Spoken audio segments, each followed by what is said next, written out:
What is happening, everybody? Welcome to Off the Rails, a recovery podcast dedicated to ending the stigma of addiction through open discussion on all things recovery related.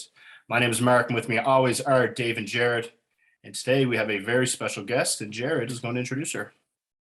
Yep. Today we got Dr. Stacy Murphy, and she specializes in family support and addictions. And I think we're all very excited, and our families are too, to hear what she has to say. So welcome, Stacy. Thank you. Stacy, thank you so much for joining us today. I'm excited to be here to talk about all things family and addiction and recovery. Yeah, we're really grateful to have you. So Stacy, first off, where are you from? I am in Pine Hill, New Jersey, a little town outside, sort of near the Jersey Shore, but not what everybody thinks of as the Jersey Shore. So further south near Atlantic City, New Jersey. That's where I live now with my husband and 2 dogs and a cat. Okay. Have you always been from there? Yes. Grew up, born and raised? Born and raised. Yeah. Dave is a huge Jersey Shore fan, by the way. Well, the Eagles just won their 5th game, so we're pretty pumped. We live right outside of Philadelphia. Good stuff. Yeah, they got a good team this year. Yeah. So Yes. Stacy, we're really interested in kind of how you got involved in the work that you do and kind of your background story. So if you'd like to share that with us, we're all ears. Awesome. So I am the daughter of 2 alcoholic parents that both died in their addiction, and never really realized how much it affected my behaviors, my attitude, my life, until fast forward 40 years. And my daughter started using weed at 15 and was using heroin by 16. And at the time I was in nursing school. So I went to nursing school at the age of 40. And my daughter was in active addiction for 6 years, and it culminated in many, many trips to rehab, me being addicted to her addiction and not really having anywhere to turn for help. So I took my nursing journey in another direction. Rather than typical bedside nursing, I became a nurse educator, and then I got a doctorate in how addiction impacts families in 2019. So I went to school for 10 years, and it culminated in a pretty hard won doctorate because the school didn't want me to study how addiction impacted families. And in fact, they actually changed my doctoral chair because the first one I had told me that I couldn't find a lot of research about the topics because it wasn't important. And I was pretty glad she lived in Kansas and I didn't, and that we were not in close proximity to each other. So I threatened to quit the program, and they reassigned me to someone who understood that studying families of addiction and families of people with substance use disorder was super important, but it was a groundbreaking study because it's not studied. So at the end of that time, I realized the gap in education because we have Al-Anon, we have Nar-Anon. I went there at some point. I was pretty excited to go. And I thought, well, this is where all my questions are going to be answered. And they're going to tell me how to get my daughter clean. Raise your hand if you think that worked. No, nobody. It didn't work. Yeah. So I went in, I was like, oh my gosh, I brought a notebook. I got there early. I was so excited. This is where I'm going to get all the answers. And what they said was love her from a distance. So that might have worked in 1974 when they started, but she was 16 years old. So loving her from a distance, and I didn't make a spare. She was like the only one I have. Right. So there was nobody to back her up. Right. So I started studying this and realized that other than Al-Anon and Nar-Anon, there was not a lot of support. So I started an organization, and we started as an app. So we were the only app that supported families and loved ones of addicts.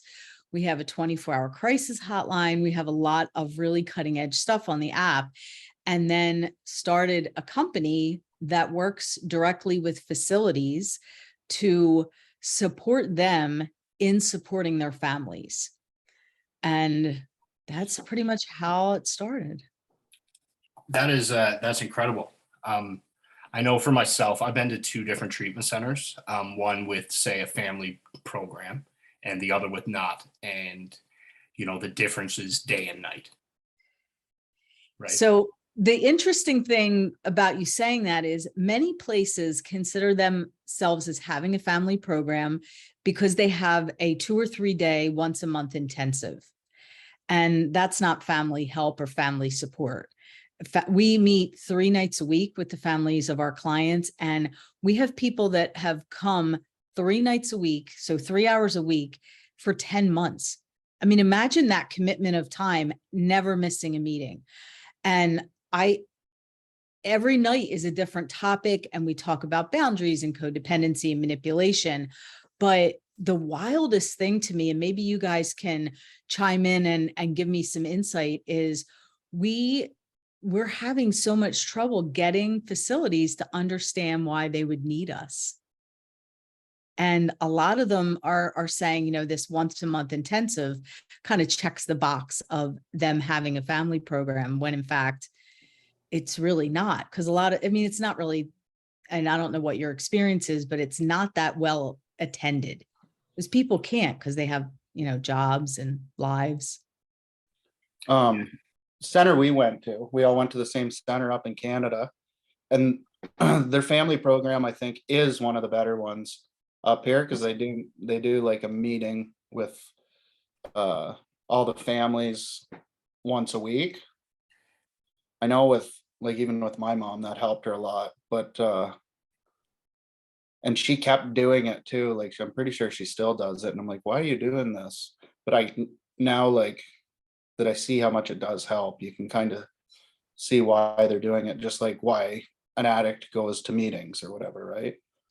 Yeah, I mean, there are some meetings where there are 55 people on there just trying to figure out, and their loved one is in all different stages of the continuum. So there are people where they're just finding this out and their loved one is in detox, or their loved one could have been in recovery for 6 years and they're still trying to find help, and their loved one is just an alumni of the facilities that we work with, and they got sort of tagged on to attend these meetings. But there is a lot of strength in them, the families coming together on a regular basis. We have a private Facebook group for each facility, and we send them updates, and we send them, some spiritual stuff and all different kinds of things. But there are family members that don't even know what PHP is, or they don't know, why, if their loved one says, I want to come home early, and they're like, yes, it's great, come home early. And we're like, no, that's not as great as you might think it is. And they just don't know. I remember in sort of when I started the company, I was in a social media group for families of people in recovery. And so a mother said, should I turn my daughter's cell phone off?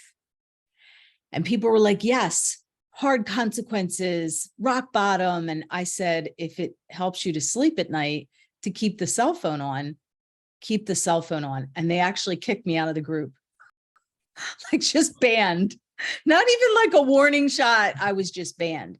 But our platform is, there's no one right way to do this, right? Because if I gave you a recipe and said, this is how you make chocolate chip cookies, one of the things that's not in chocolate chip cookies is Tabasco, right? Don't add any hot sauce, right? You realize that that's like a great idea, right? But in the family space, it's all so different. The commonalities, the disease, and the family dynamic is so unique to each family. So the thing that we say is there's no one right way, but we can tell you that based on our experience, if you're getting hurt, get out. If you're getting abused, get out. If you're not safe, get out. Anything other than that is open for discussion. So we do one-on-one coaching with families, especially people that don't have the strength to say, you can't come home yet, or, I've had enough. I have a lot of anger. We can't, we talk a lot about feelings, because the family members, don't know what they're feeling. They just can't even get in touch with that because they're so just plugged into what is my loved one doing and feeling. And I don't know if you had that experience with your own families. Absolutely. Yeah. Yeah. Stacy, one question I had for you, you've mentioned it well, you mentioned rock bottom, and then you mentioned, say, your daughter was young and like the view from a distance kind of point of view. So, one of the first questions, my sister, so I reached out to her and I was explaining to her, and she was like, I really want to know what she thinks about the thought of letting someone hit rock bottom or the topic of enabling, because I guess like as a family member, you don't view enabling as like a great thing, but I guess like from their point of view, like they're trying to stop you from dying, right? Yeah. And they don't know that they're enabling, and they're trying to keep you off the street or whatever it is. um it can be a really tough place for a family member to be in, and I just wonder what your thoughts were on that. So I think the one thing to remember in that situation is, what are the specifics, right? So if this is somebody that is your family member and they're using, and you're pretty certain it's heroin, and now in our area anyway, it's pretty much only fentanyl. The idea of putting them in the street is you're basically sending them out to die, right? But if they won't go to treatment and they're in your home and they're nodding out and you're Narcanning them and the police are coming, and your other children are seeing that, or your other family members are seeing it, and you can't go to work and you can't sleep, it's almost like, do you save yourself or do you try and save them? Right? So there's not one clear answer, right? And I think that interventions are great. I think they should be led by professionals. I think that sometimes you're too close to really, and too emotional to be the leader of the intervention. But I know for my daughter, she relapsed 6 times. The shortest time was 90 minutes from airport to relapse. So within that 90-minute actually frame thought of time, that- 2 things on my part were that I had going for me is I was pretty smart and I had a little bit of money. So I thought those 2 things were going to fix my daughter. Raise your hand if you think that happened. No, it didn't. No, not any amount of smarts, not any amount of money, not following her, not begging, not pleading, not taking away the car, taking away the phone. Nothing happened until she was ready. Right. And I guess it was considered rock bottom because at the height of her addiction, she was 85 pounds. She's stunningly beautiful. And I'm not saying that because I'm her mother, but she could not have survived on the street. She was living with her dad, and he said, it's rehab or the street. And that last rehab saved her life. And being involved with Narcotics Anonymous has kept her clean and sober for 10 years. Nar-Anon was not the right program for me because I went there for answers and they said, no crosstalk, just listen to the stories and we're not going to give you any advice, and love her from a distance. Now, it works for many, many people. Our sort of approach is, tell me more about the situation and we'll offer you up something based on our experience. And Mark, to your point, overdosing now is so much scarier and lethal than it was 10 years ago because of the introduction of fentanyl. So there's no one right way to say that. But I do know that for many people, their money is being taken, their jewelry is being stolen, their house is being used, basically as a, place to do drugs. And that's not sustainable either.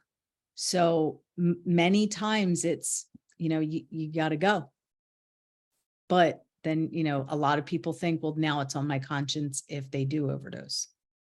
Stacy, I never realized how much of an impact my addiction caused for my family. Can you maybe give some examples of what families go through mentally? That's a great question. So I had 178 people in my study, right, when I got my doctorate. And it's sort of a fair number, right? There's some studies that have a lot less, some that have more. The unique thing about my study that almost never happens is you all have taken surveys in your life, I'm sure, and it says always, sometimes, never. And it's a series of questions.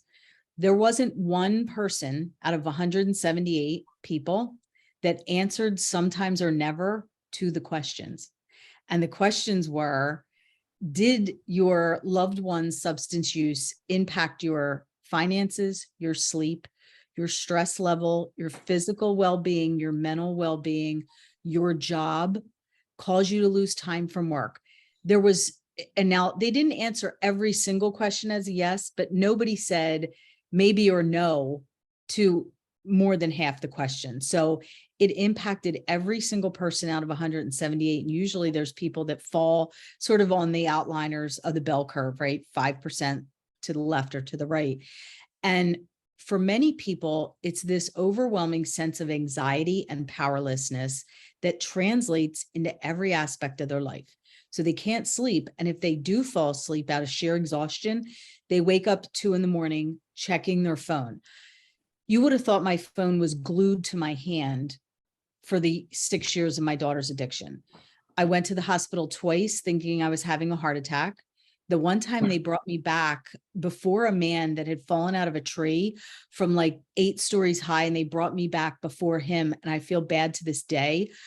I kind of owe him an amends because they thought I was having a heart attack and he had fallen out of his tree. And mine was sheer panic because I thought, this is the day I'm going to get the call that she's dead, right? And that translates to your work life because you're crying at work, you're looking at your phone, you're tracking them, you are looking at their bank balance, you're looking at where they're taking out money in an ATM, you're, Find My iPhone, Life 360, all the technology now. And meanwhile, your work is getting further and further behind. You can't sleep. My marriage did not survive. At that time, I was married to a man that was her stepfather. So he couldn't understand it. He wasn't able to accept. He wasn't, I guess he spaced out in the for better or for worse part of the vows because he did not accept the fact that, oh, by the way, now my daughter's a drug addict. And he had 2 sons that were, I hate this word, but normies. And it really put a strain on the marriage. And it does that to families across the board. It also puts a strain on other relationships. So if your parents or your loved ones have other children or other family members that aren't going through this, those people feel completely disconnected and out of the circle because every single bit of energy is placed on what's going to happen with the Marks of the world and what are they, what are they doing today? And is he okay? And where is he? And that's all we're talking about. And your brother's in school and he's like, I got an A on my science project and I scored the winning goal in soccer. What about me? And that resentment sort of starts to build. And a lot of people think, well, the best way to get attention in this family is to act up. Right? So I'm going to act up. I'm going to do some crazy stuff because that's where all the attention is going. Right? So, and then a lot of people, if they weren't substance users themselves, they start to drink a little more. They start to eat a little more donuts. They start to shop a little bit more. They start to gamble a little bit more because, I mean, the genetic component of this, there's 26 identified genes that directly link addiction to genetics. And if you add trauma as a child on top of that, that's another 30% increase in the likelihood of becoming an addict. So the facilities that we work with, one of them is local. So I'll go in and do a local meeting every week, and it's the client and the family member. And I'll say, raise your hand if you have a history of addiction. And I love it when people don't raise their hands because then I get to go, well, tell me about grandma. And they'll be like, well, she drank a little bit and it was only after 7 and she went in her room and it was just brown liquor. And, she might've collected dolls. I mean, there was 5,000 dolls in the house when she died. And I'm like, yeah, that's addiction. Like she was addicted to shopping and brown liquor. And they're like, no. And I'm like, but it is, that's what it is. I mean, I had a guy and he went, I'm not an addict. I'm like, are you sure? At nothing at all. He goes, well, I have 600 hats. And I said, well, how many heads do you have? And he was like, one. I was like, yeah, you have 600 hats. That's like, there's no balance there. Like, that's a big commitment to hats, right? He's like, well, I used to smoke crack and then I stopped and I started collecting hats. And I'm like, yeah, yeah. So it's so far reaching, right? It's so far reaching. I mean, I have people that come to these meetings and they think that their side of the street is clean, right? And they're like, no, nothing. And I'm like, do you smoke? Oh yeah. Do you consider yourself a healthy weight? Because I don't ever want to call anybody fat. Because at the height of my daughter's addiction, I was 200 pounds. I'm only 5 feet tall. Y'all can't tell, but I look like a little bowling ball with eyes, right? Because you can't be 5 feet tall and 200 pounds. Because my addiction, it was like, I just put sugar on top of all of the anxiety and fear. And then I covered it in belts, scarves, and shoes, right? It just, when it manifests in stuff like drugs and alcohol, that's when we're paying attention, right? We're not paying attention to, oh, mom's 50 pounds overweight, that's okay. Which is also like a fascinating, piece of the whole addiction puzzle. Stacy, I had a question. We had a guest on not too long ago who kind of mentioned he's against the idea of addiction being genetic or a disease. So I don't want to, and I don't want to get into, I don't even want to necessarily get into debating that, but is there a correlation between people having more success in recovery when like the family members and themselves actually realize and accept the fact that it's genetic or disease? Like, is there versus someone that might shut that out? Well, where it sort of plays out is the communication, right? Because if we knock the shame aspect out away from this, right? If we take the shame out of it and we start to talk about grandma or our aunt, that, by the way, you're not alone. All of these people in our family, like, I'm going to ask the three of you, raise your hand, family history. Okay. Yeah. So I would be really, really interested to have a conversation with somebody that thought it was not genetic, because again, when you dig a little deeper, it is genetic and it doesn't always present in the way that it presents with the addict at hand, right? But if we're able to communicate within the family and stop saying, oh, I'm not going to tell anybody. Don't tell this one, they have a big mouth. Oh, but they knew about this person, but I'm not going to tell them that my son is in rehab. If we could take all that off the table and start having a conversation about it, the addict doesn't feel as much shame. The family member that, we have people that don't find out for years. Oh, my uncle was in recovery has been in recovery for 25 years. And they find out in their early recovery or in their active addiction that they have family members that stopped using years ago, but nobody talks about it. But the first thing is this communication where the family's able to have a safe space to say, yeah, me too. There was a time in my life where the gambling was out of control. The porn was out of control. The sugar was out of control. I smoked a pack a day.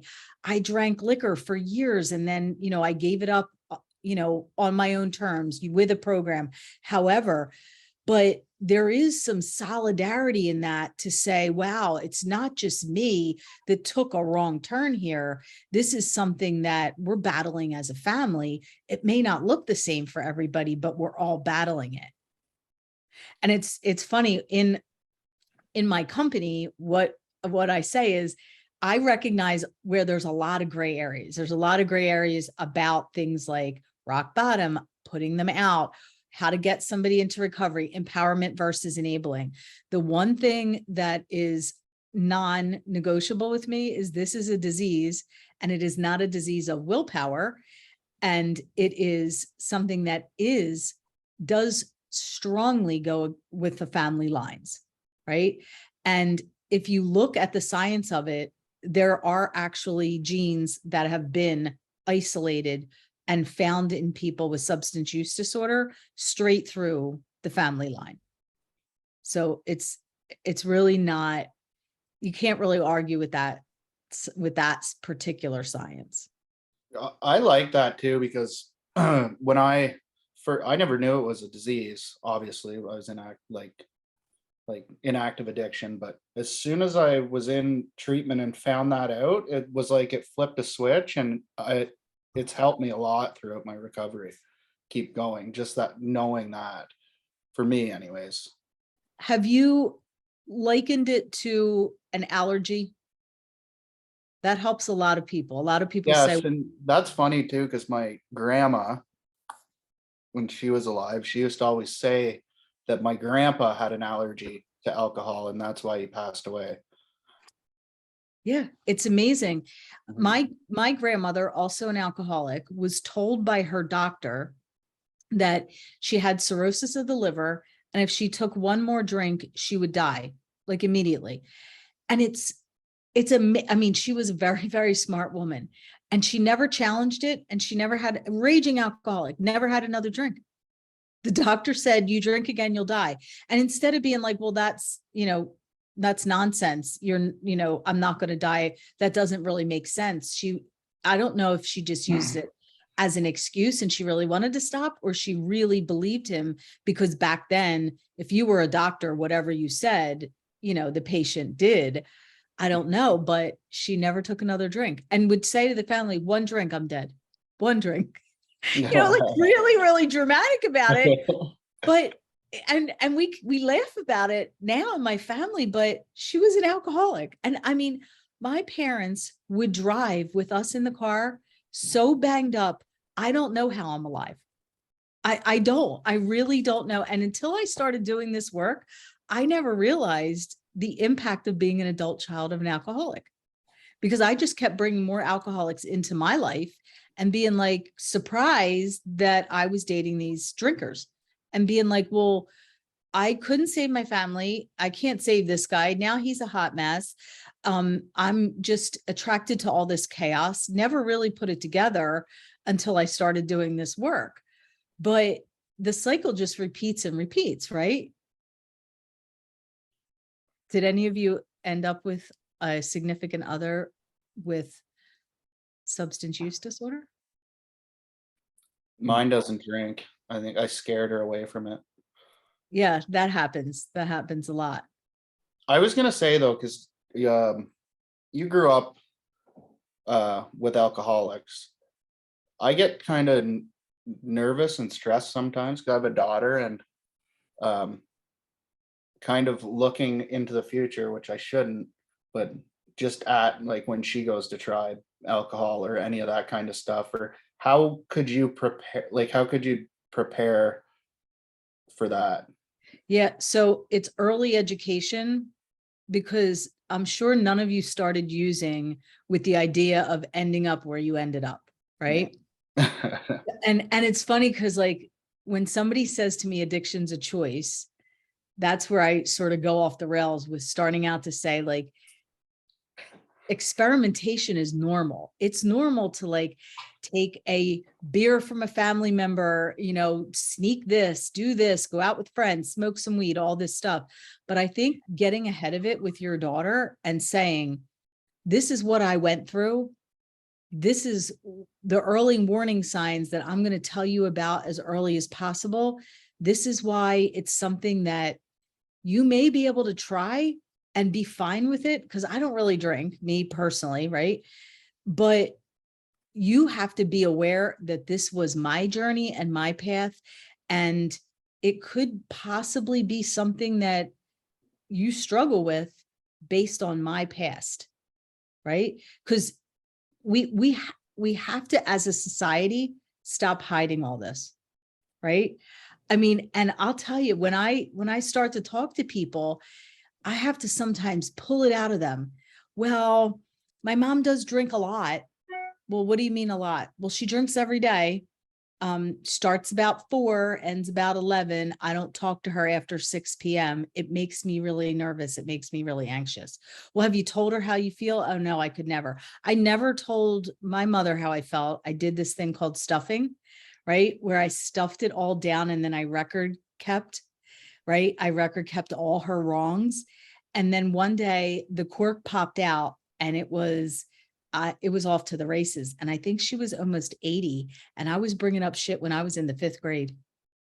And when y'all ever do that to somebody where you record keep, like you got that stuff stuck in the back of your mind. You're like, and in 1995, this is what happened. The worst thing you could do.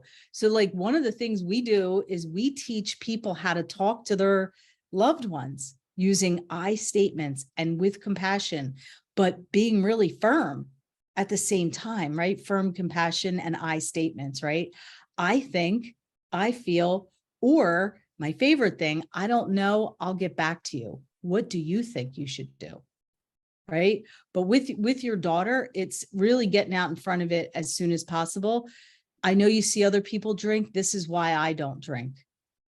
I had one and it was not enough. And then 1,000 was not, wait, what is it? One is not enough, 1,000's too many? Or One it's the other is too many and 1,000's never enough. There you go. And Yeah. and tell her, and you know what? Bring her into this world that you've created through your sobriety and talk about, I'm going to my meetings. Because if you had diabetes, you would tell her right away, right? If you Yeah. had diabetes, it would be like, this is why dad can't have sugar. It's something, if you had heart disease, this is why dad doesn't eat salt. So it's the same thing. This is why dad doesn't drink or smoke or be around people that use drugs, right? It's a hard conversation, but it's so necessary. And eventually, the more you educate her and she becomes comfortable with it, the more she can come to you with, I'm really struggling with this. I was at a party. This is what happened. And being really open with you. Because my daughter was not open with me because I was like a crazy person. And I was like, you can't drink. And I was so focused on her drinking and driving that I entirely missed the using of the heroin. Just, That sounds like my mom, kind of. yeah, I mean, we were upper middle class. And her guy, the guy that she was dating, died in her car, overdosed in her car. She gave him a sternal rub, brought him back, took him back to his mom's house. His mom said, he looks high. He had just gotten out of rehab. And the mom said, I'm really worried he looks high. And she said, no, he's not high. And they went down the basement. My daughter came home and he died that night. And she didn't even tell me about it. She had a journal and she left the journal open on her bed and I read it. And that's how I knew that she was doing heroin and that this tragedy had happened. And Dave, when you talk about rock bottom, people that don't have substance use disorder all day long, that would be their rock bottom. The person that they cared about died and you lied about it, right? That would be your rock bottom, but it wasn't. That was sort of a trigger for more use, not less use. And that's when people sort of come at me with, it's not a disease. I know somebody that was using while they were pregnant. I mean, the stories that clients tell me about their own journey, no one would choose this. No one would ever live this way. I mean, it's a disease of insanity. It's a disease of obsession. And that's where this education that we do with the families, where families are angry. Like, were y'all's families angry? Were they? Yeah, Wow. they were. Because here's the thing, anger is fear's bodyguard, right? Because even when you're in treatment, we hate to feel emotional pain, right? The human psyche hates emotional pain. So what we try and do is armor ourselves up with the worst case scenario. So when you're in treatment and when you're in PHP and when you're in halfway, we're already preparing for the relapse because we don't want to get emotionally hurt. So we can't even allow ourselves to feel hopeful. And it takes so much work to feel hopeful because all we have is fear of relapse. And then sometimes you don't relapse and we're still nervous. And it takes years for us to get past the fact that we're not going to get that call in the middle of the night, maybe, right? It's less and less every day. It's like trying to make a U-turn with a cruise ship. That's what the families are going through in early recovery. So we give them the tools from the minute that the client steps into detox until they are home or wherever their home is. We give them the perspective. Georgia, my partner, is 4 years clean and sober. And my director of business development has dad that is an alcoholic and brother that has been clean 21 years. So we have these different perspectives, and that's what we offer these families 3 nights a week. The amazing thing is that we should have, like, our phone should be ringing off the hook every day. How do I sign up for this? 15,000 treatment centers, and we can't get them signed. And the families need this, like so much. They need this program. And the recovery centers say it's not in the budget, and we're not that expensive. I mean, we are not that expensive, but they don't see the value in it because the value is what, they're billing for, not what they're getting from. You hear a lot of mental health and addiction not in the budget or no funding. Yeah. And the craziest part about that is these families that we're caring for are going in for depression, anxiety, panic attacks, all kinds of depression medication, anxiety medication. They need treatment and rehab themselves sometimes. They are overeating to the point where they need knee replacements and new hips and all sorts of other medical conditions related to obesity, because sugars lighten up the same center of the brain as cocaine, right? So if I am so sad, I am reaching for a Snickers bar, right? And all of that impacts the health care community downstream. So why not catch it and give them some tools straight up front so that they're not going in like me saying I'm having a heart attack and taking up emergency room staff. I mean, that's crazy. I was in the emergency room for hours. They're monitoring my heart. And finally somebody was like, is there anything going on at home?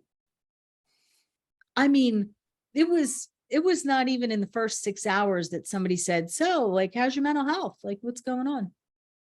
And then it was like, oh, so your heart is just fine. I mean, your heart is breaking, but it's the mechanics of it are working just fine. And that's crazy. I mean, thousands of dollars, and I'm one person that was spent on. And it's amazing that we can't get the word out, loud enough of when we talk about manipulation and finances and codependency and, the person that says, I need to come home a week early so I can adjust to the time difference when I get home. I mean, and how you combat that, right? And how when they say, halfway houses are just not for me. I just don't want to go. I'm too old for that, and what to say.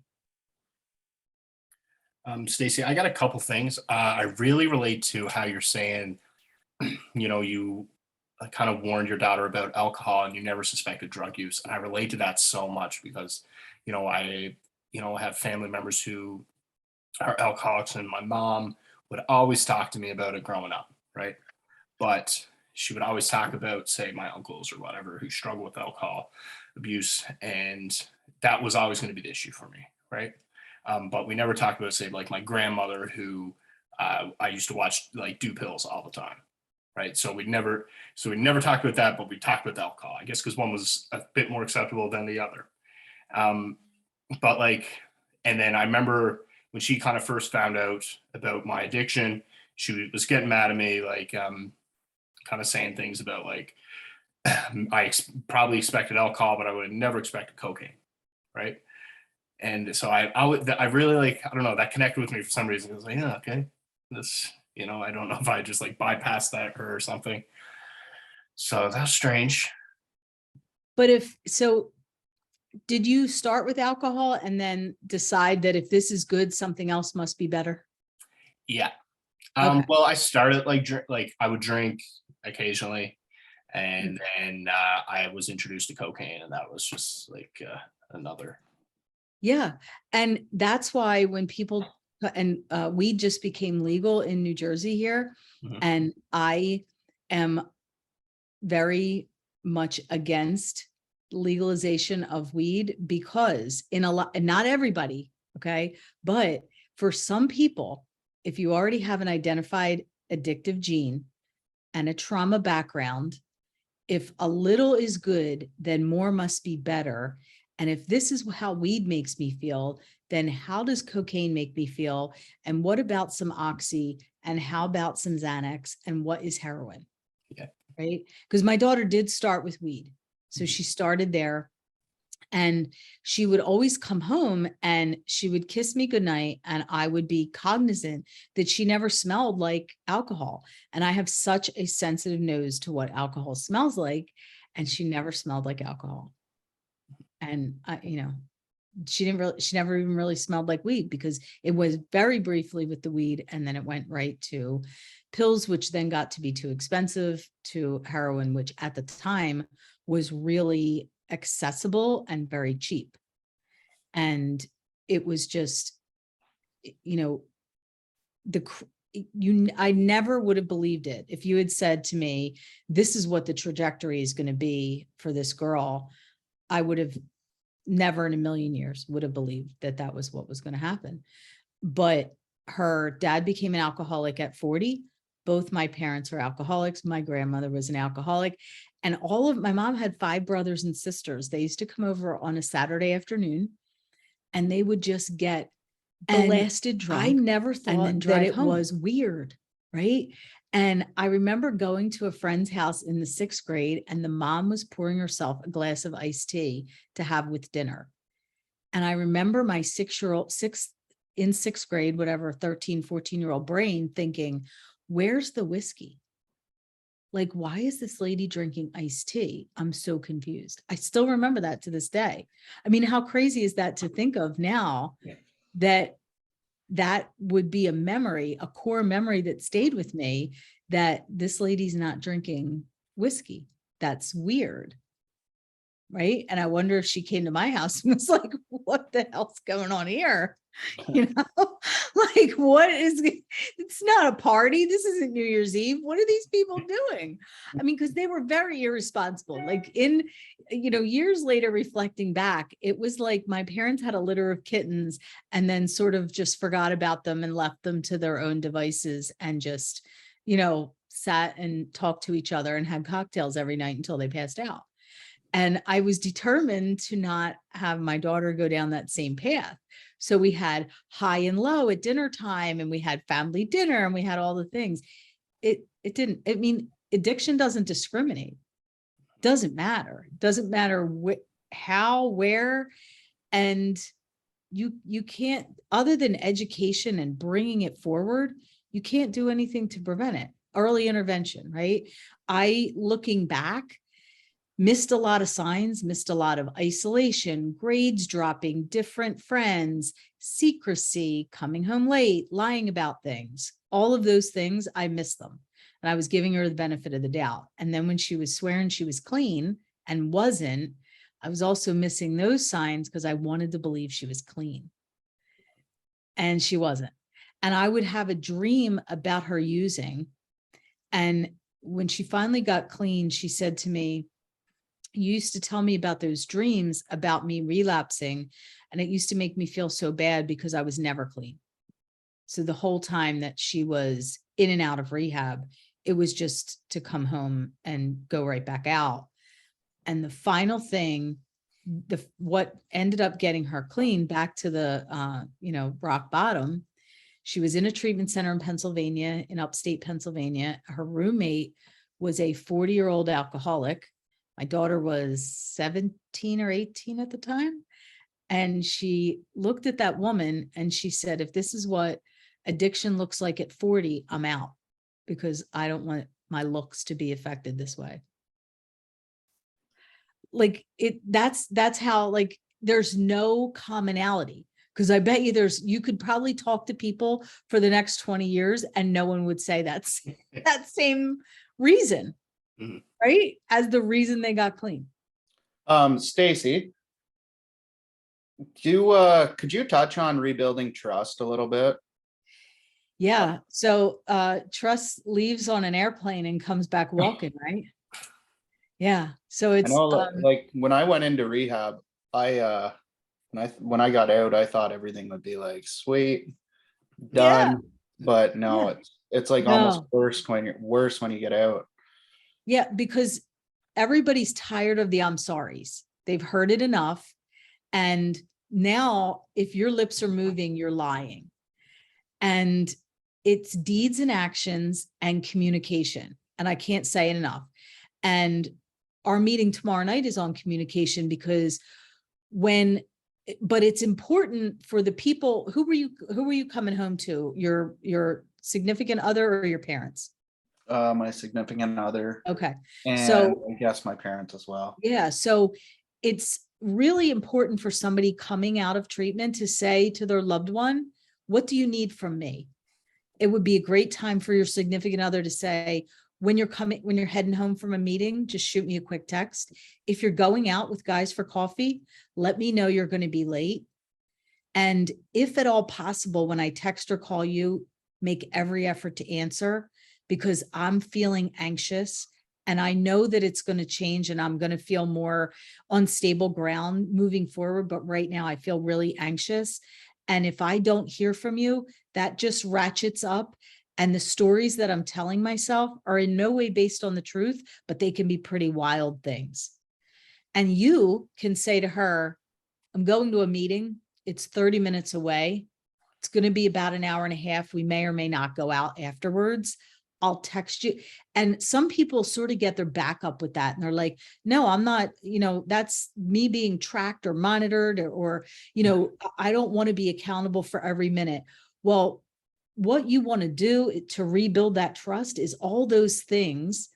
And then that sort of eases up over time, but it's you doing those things to get it to ease up, right? If you say, I'm going to go get the oil changed in the car, do it. If you're going to take a package to the post office, do it. If you're going to pick up your daughter, get there early. All of those, and communicate with I statements. I'm feeling like I'm struggling today. I need to go to 2 meetings. I'm feeling a lot of challenges. I don't want to go to your brother's house this weekend because everybody will be drinking and I'm on unstable ground right now. Right. So, and as we're coming into the holidays, this is where people struggle because people in early recovery don't want to say, I can't come. People that are having the party are on pins and needles, or the loved ones like, I don't know how to handle this. We just got to say the things, right? And then we have to deliver on what we say we're going to do, right? And it's about being reliable and it's about being where you're supposed to be early and communicating with where you are. I have a client that he was on a Zoom meeting, really important meeting for work. He's only 30 to 45 days sober. She was texting and calling. He couldn't stop the Zoom. He was in the middle of a presentation. She called 37 times, right? Because in her mind, the first few times after she couldn't get a hold of him, her mind was off to the races and he was at the bar. Not true at all. Not true at all. Now it can become kind of crazy, right? Because you don't want someone stalking your every move. So it's about being proactive. This is what my day looks like today. Because here's the thing, it's not forever. Because the trust does come back, but it comes back walking and it's slow. I remember my daughter eating a soft pretzel. She left some of the pieces of salt on the table. I was like, this is crack. And it wasn't, right? It wasn't crack at all. I mean, but I was insane. Like, this is the insanity of the family member, right? I walked into a yoga class because I thought she wasn't there. She was there. I was embarrassed. She was embarrassed. And this is in early recovery because, again, even a lot of people won't admit that they're addicted to your addiction, but they are. And they are guarding themselves up for the inevitable relapse. And when you don't relapse, they don't know what to do. And they don't know how to focus on themselves. They don't even know who they are. They don't know if they like gardening. They don't know if they like singing. They don't remember anything about themselves before your addiction. Because It I took should have over been their in life. yoga myself, not following her to yoga. Like I should have been in a yoga class. Come on. Stacy, so I'm really grateful for my family and my support system in my recovery. I'm so thankful for them. And I often think about, say, with like a dysfunctional family where, the majority of the family is using or drinking, and someone reaches out and gets help and they're in treatment. And it's easier for, say, the family to want that person to go back to using, right? To return to normalcy. Oh yeah. How do you kind of work with families like that? And yeah, that's pretty much my question. So I encourage those clients to find a chosen family rather than a birth family. And that's a tough thing to say because many of those clients want their families in this hallmark idealistic way of the Instagram families that they see or families of people they know. But we can't, trying to change somebody's like trying to grow a tail, right? You're never, ever going to be able to be successful in doing either one of those things. But I tell people that once you get into a strong program and a community, those people are your family. If you're in a 12-step program, they will fold you in a way that your family cannot fold you in because of their own challenges. And it's okay to not have a traditional Thanksgiving, a traditional Christmas. It is okay not to sit down around a turkey with 12 side dishes that somebody cooked for 5 hours and you're going to eat for 15 minutes. It is okay to go out and have Chinese food or have, a barbecue with your chosen family. And my daughter lives in Florida right now, and her partner has been clean for 13 years. She's been clean for 10. They have the biggest chosen family. They're both sponsors. They have sponsors and they work H&I program. So they go into hospitals and institutions to speak. And my son-in-law runs a family group at his house every Wednesday night. He opens his home up to people that are newly in recovery.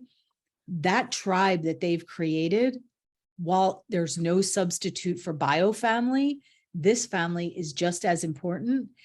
And it's hard, Mark, because I worked with a girl that she said, I can't go over to my sisters. They're all just drunk and there's so much weed and I'm too fragile right now. And I said, you can't go. It's okay to say, I can't today. It's like no is a complete sentence, but we're all so worried about hurting people's feelings that we can't say no. But when we do, it's such a relief. My director of business development, her brother, 21 years sober. He said he misses alcohol the same today than he did 21 years ago. Now, and again, it's so different, right? Because for my daughter, I don't think she has the same response, but he's gone to a wedding for 30 minutes. And as soon as things start to get wild, he's like, I got to go. It was lovely to see you all. I got to go.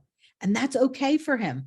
And I mean, imagine that courage that it takes. So he's one of 8 and they have all kinds of parties, reunions and barbecues. And this one's getting married and all of these things. And he says, I'm going to come. This is how long I think I can stay. And then I'm out.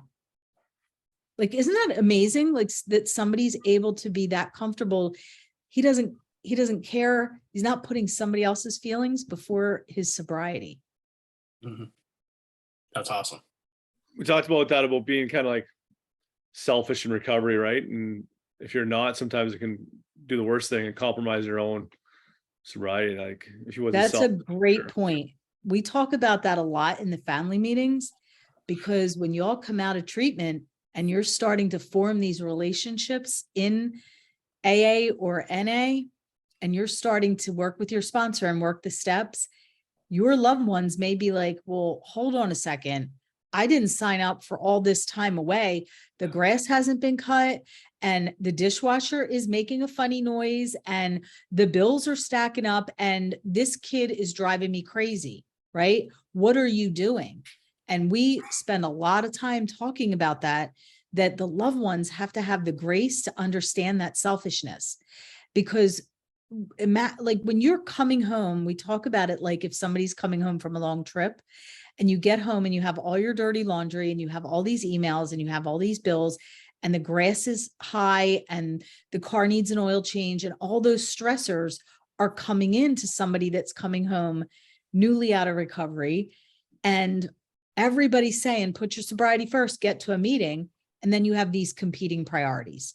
So it's like, what do you do first? Because then my wife is mad or my mom is mad and I'm not doing what I'm supposed to be doing at home. And I got to get to a meeting because that's how I'm going to stay sober. What do I do? And again, it's saying, I would love to help you with these things right now, but I can't because this is where I build a foundation of recovery and it's got to start today. And I have to go. I love you. And that's where the Zoom meetings come into play, where there's an AA or an NA meeting 24 hours a day, 7 days a week. Same thing with Al-Anon and Nar-Anon. Maybe you don't have to leave the house and you're, still present there, but you're at a meeting. But yeah, that selfishness really does sometimes play havoc on the dynamic with the family because the family's already mad. And now you're like coming home and you're like, bye, I'm going out with my new friends. And the wife is like, what are you talking about? Like, I thought you were better. And I mean, the stories that we hear, one woman told us that she came to detox because she was told that that was how she was going to learn how to drink successfully. So that was why she was there. She drank a lot of champagne and she wanted them to teach her how to manage her champagne consumption. So you do hear a lot of interesting things in this business. I'm sure you all have heard just about everything. Yeah. Yeah. Have you? Stacy, I don't know if this kind of Mark's last question, it might be the same, but or somewhat the same answer, but what I know, like with us three, we've had the support of our families and like a lot of support, each of us, but some people don't have any family or any family support. So how is it different that way? It really challenges them to find their people.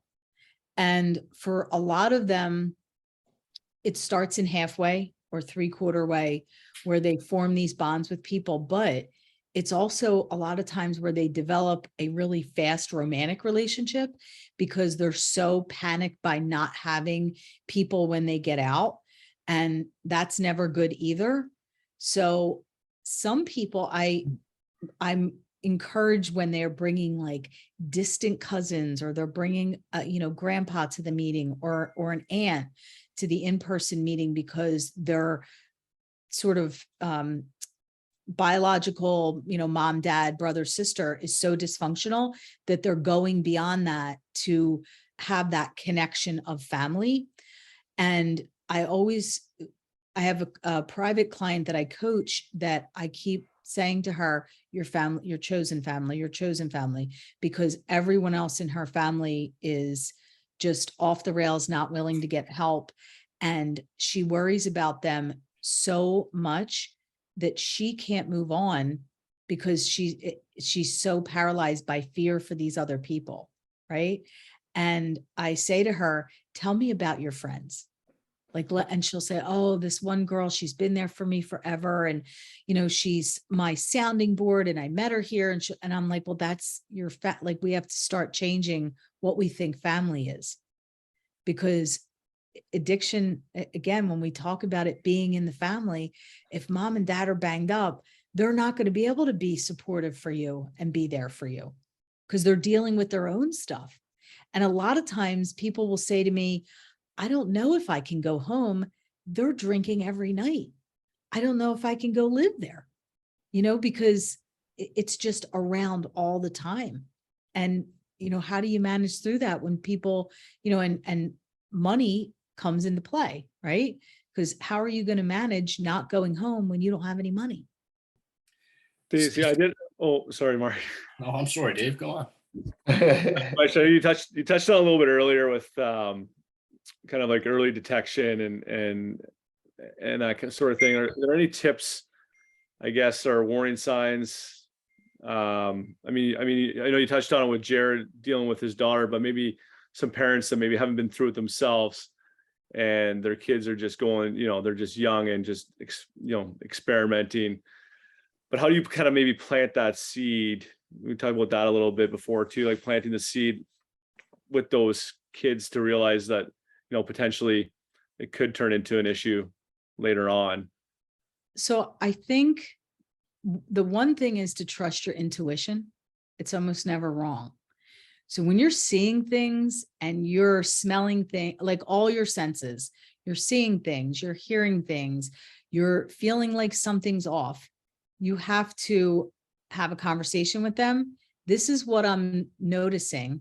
I'm curious what you think, right? And again, I statements, not you stayed out till 12, you're failing your science test, you crashed the car into a pole, and it's a tough situation because again, I did everything wrong. I tossed her room. I drug tested her. I followed her. I did all these crazy things where it was just a battle, right? Me against her, not we're on the same team against this disease.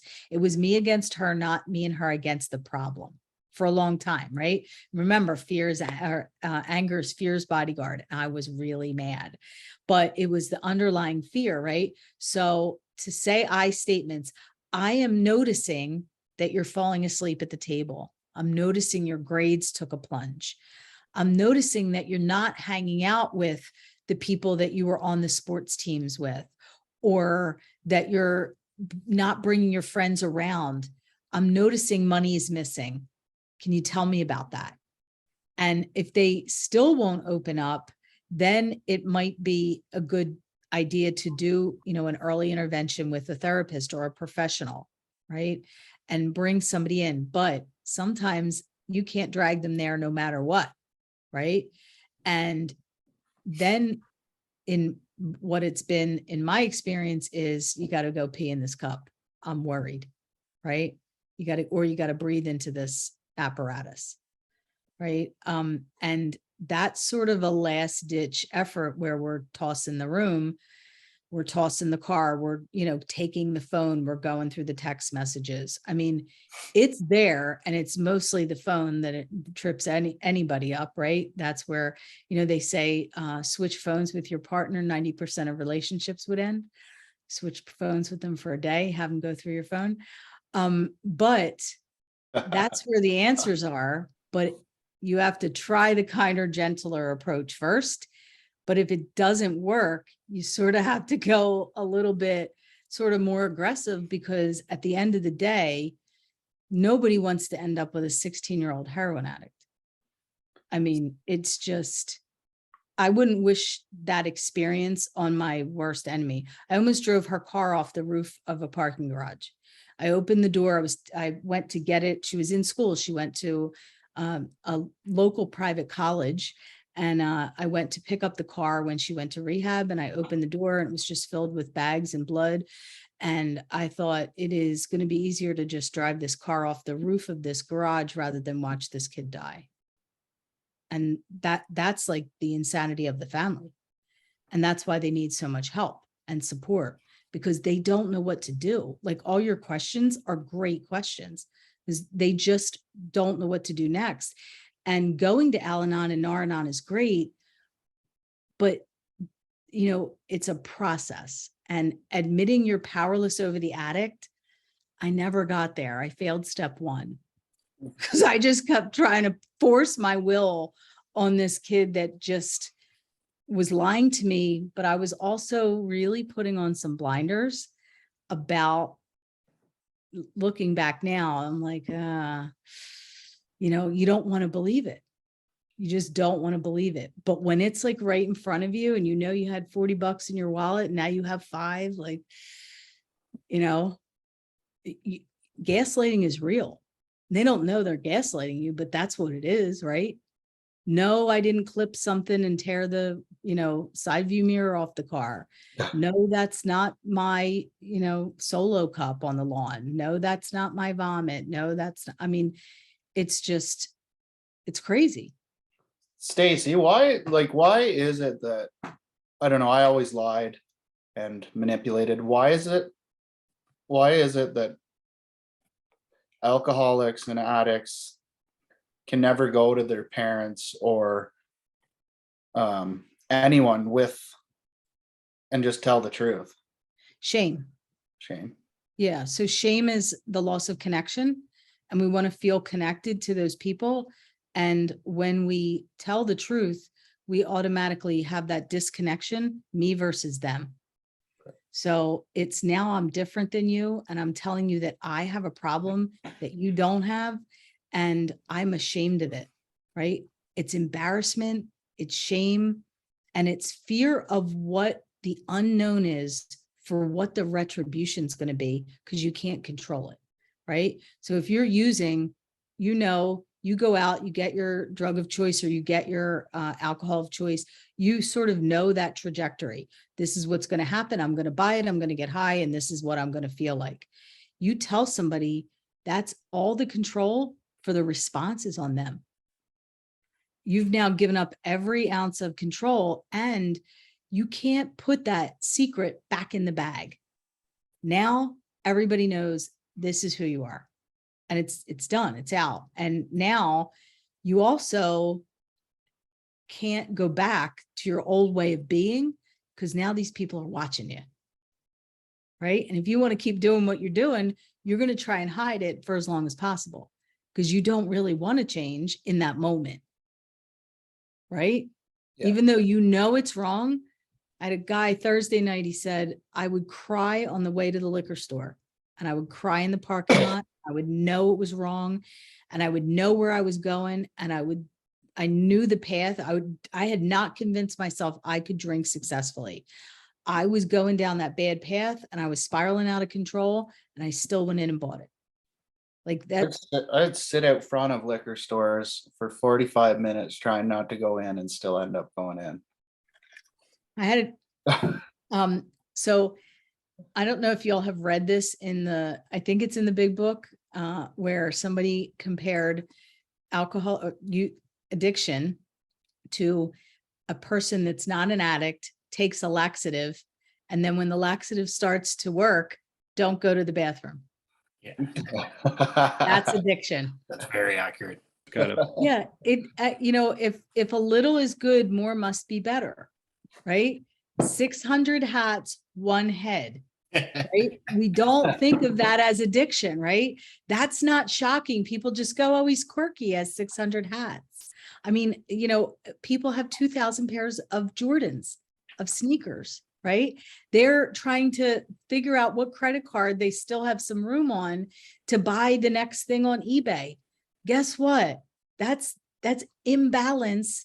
And that's addiction, right? They're obsessing over the next hat, the next pair of sneakers, the next Krispy Kreme donut, eating 6 donuts in a sitting. But we that all is like socially acceptable. But, addiction is the dirty secret in the family that we all need to work at not making it such a secret and getting the stigma of addiction. If you had heart disease, everybody would be like, oh my gosh, what can we do to help? Here's some healthy recipes. Let's go for a walk after dinner. Did you get your water in today? Did you take your meds? That's what it would be if it was heart disease. It's addiction. People are like, no, not in my family. Shh, don't tell anybody. Mhm. It's wild, right? Yeah, you're absolutely right. Can I read something to you guys? Of Yes. course. So this was written by someone that did not share their name. And I read this at every meeting that we have. And it says, a message from an addict to their loved ones. If you really want to help me, go to a meeting. Learn all you can about my addiction. Learn to say no and set boundaries with me. I won't like it. I may yell at you, but do it anyway. Know that addiction has hijacked my thinking. I'm not myself right now. I need you to act in my best interest until I can. Please be strong. Don't give in to me. Reach out for support. You're the best chance I have. Well, that Pretty was tough. powerful, right? Yeah, that was tough. Yeah. Yeah. Really great. I That was mean, great. I teach nursing, right? And I teach for a local university, and I presented my doctoral thesis to a group of professionals at the college, and I asked everybody to close their eyes, and they closed their eyes. And I said, raise your hand if your life has been impacted by addiction. How many people do you think raised their hand? Everyone? There you go. Yeah. Why do you think I had them close their eyes? It would have been 0. There you go. You guys are smart. It would have been 0, because all of their tenured professors, their bosses, the administrators at the college were all in the room, and they would have never agreed to raise their hand unless I had them close their eyes. Yeah, that's sad. Yeah. We had a doctor join us for an Yeah. episode, and he puts out a newsletter to, I guess, the Canadian Association of Doctors, or whatever it's called. So he puts out this newsletter regarding addiction. Has no one reply to the newsletter via email, right? Because it's in writing. Wow. Says when he's in the hospital, he has to go to the hospital. He's in there for a weekend. In that one weekend, he has 3 separate doctors come up to him and talk to him one-on-one, because it's not written. Right? Yeah. To me, that is so sad.